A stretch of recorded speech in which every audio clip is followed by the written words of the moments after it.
So this is the new strawberry bed. Plants that were planted in the, I guess, late autumn, and they sat quietly over winter, and they'll flower. They're flowering a bit now, and they will fruit a bit this summer, but next year and the year after are going to be their really good years. They're just establishing themselves.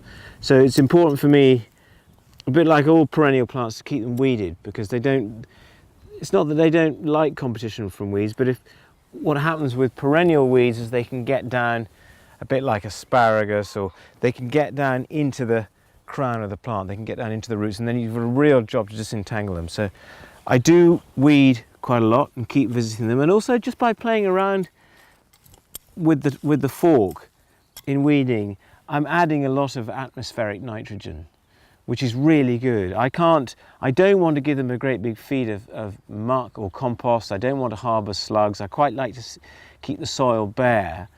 But if I'm moving the soil around, and this kind of goes away from the thinking these days around no dig and we must keep everything untouched and under mulches.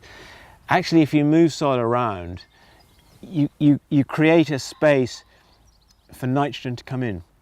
If you've got a living soil like this is, it's an organic soil, it's got a lot of life in it, and that life is hanging on to carbon, and therefore it's hanging on to nitrogen. So nitrogen can come in from the atmosphere, and just by hoeing and weeding and pushing the soil around. And also the other thing that this does is it keeps slugs on the move. Slugs, the big enemy of strawberries, we really don't want them. And what slugs don't like at this time of year is to be kept on the move. If you get this wet season and it pours with rain, then you're going to get slugs. There's nothing you can do about it. But moving the eggs around, allowing birds to come in and pick up eggs, the poultry get free range in here. There's loads of pheasants around, they're rootling through all the time.